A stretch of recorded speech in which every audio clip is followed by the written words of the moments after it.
All right, welcome everyone to the Trinidad and Tobago Film Festival 2021. My name is Dania Wright, and thank you for joining us. This year, our program is filled.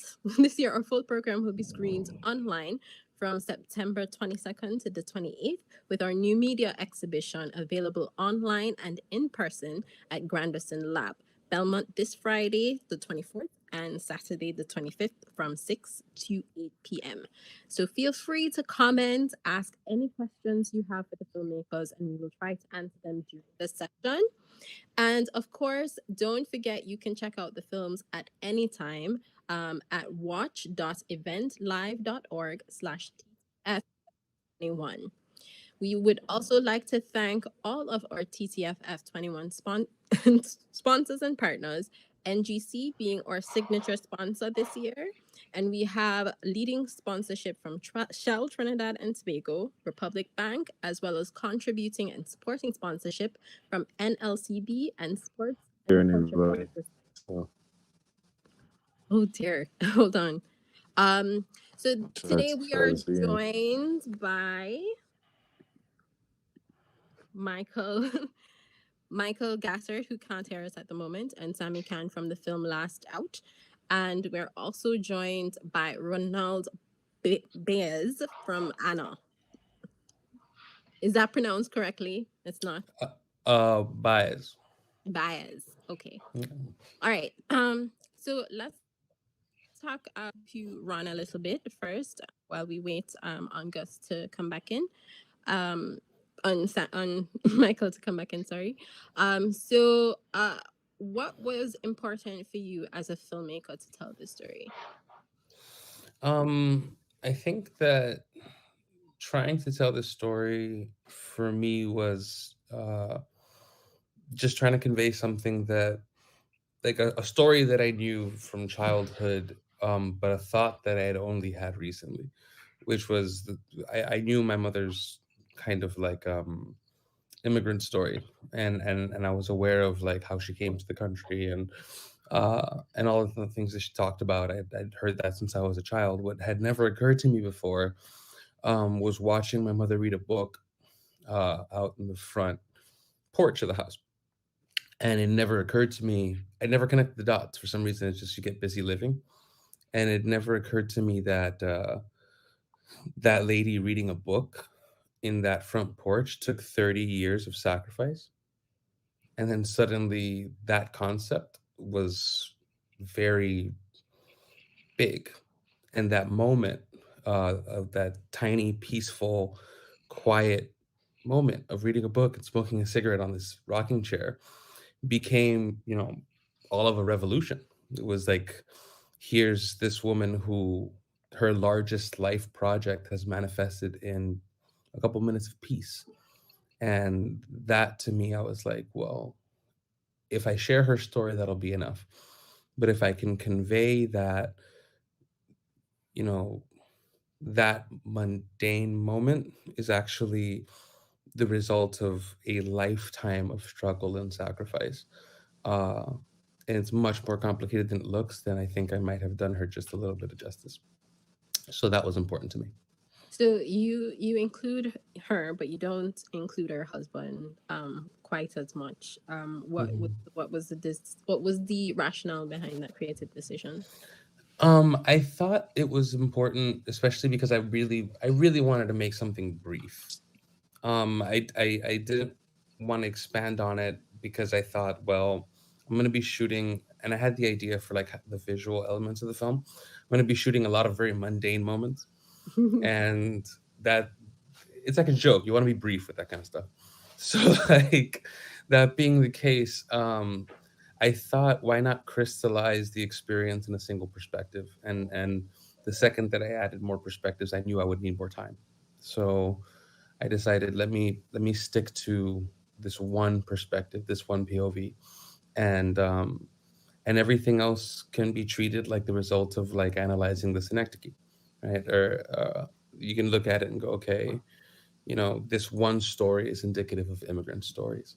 I think that what's remarkable about my mother's story is how common it is and how easily taken for granted it becomes. So, Why they easily taken for granted? well, because I mean, the largest population, the growing population in the United States, the largest growing demographic is immigrants, right? And immigrants are, they're literally just baked into what the United States is.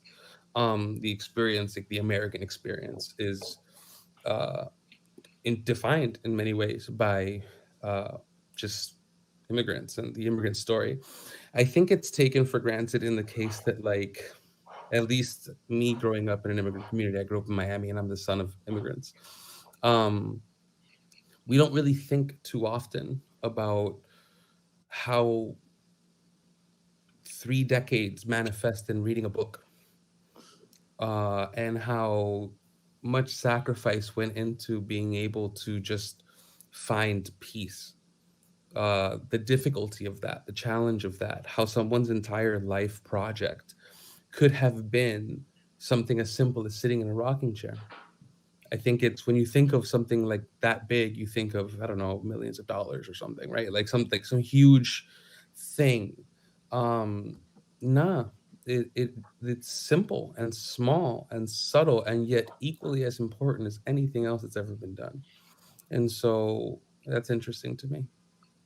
So I mean, we have two films that delve really deep on immigration. The Last Out, Sammy, how did it's such a moving story, and such uh, like it was so sad in parts. Talk about how you guys got to starting to make that film. Um, and there's one thing I have to ask you about.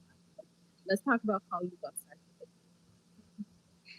Sorry, I couldn't catch the last part. You So broke up a little bit. just start talking, telling us about how you got to start making the film with Michael. Yeah, absolutely. And thanks so much for having us. It's great to really dig into these, big, important thematic conversations, which are, deeply personal for us. And we, in the case of our film, we were really in the perspective of our characters. We started with Gustavo Dominguez, who is the agent who kind of lures the Cuban players out of Cuba with the promise of millions of dollars, to Ronald's point right there. He promises them a major league contract. And, Gus has this fascinating backstory of kind of being a victim of the US embargo on Cuba and being, in his eyes, unjustly prosecuted by the US government for kind of violating the embargo. And so at the start of the filming, back in 2015 is when we started.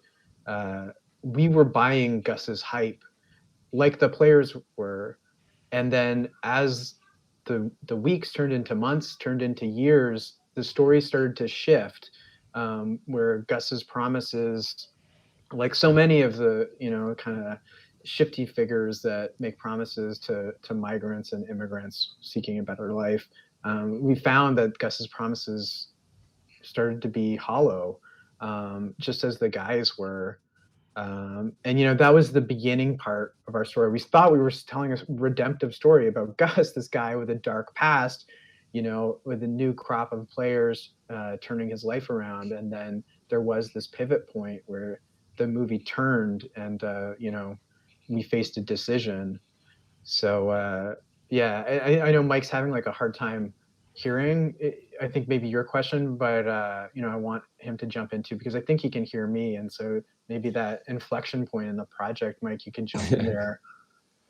Yeah, I can hear Sami and Ron, but I don't hear Daniela. But yeah, definitely, there was an inflection point, but it started really, that whole process started with Sami's relationship that he was able to make with Gus initially. I mean, if it wasn't for that, we wouldn't have been invited down to Costa Rica and met the players. So I think a lot of people wanted to tell Gus's story, but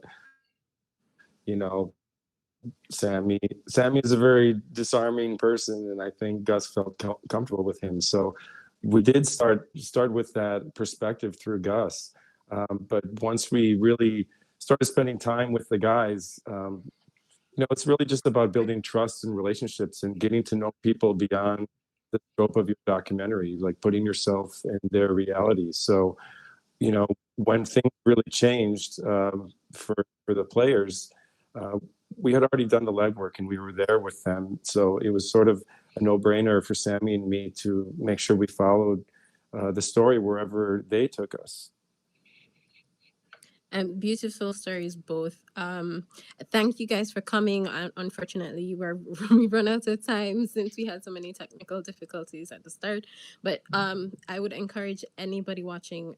These are two amazing films that deal with immigration and struggle and peace. And so they're amazing films to watch.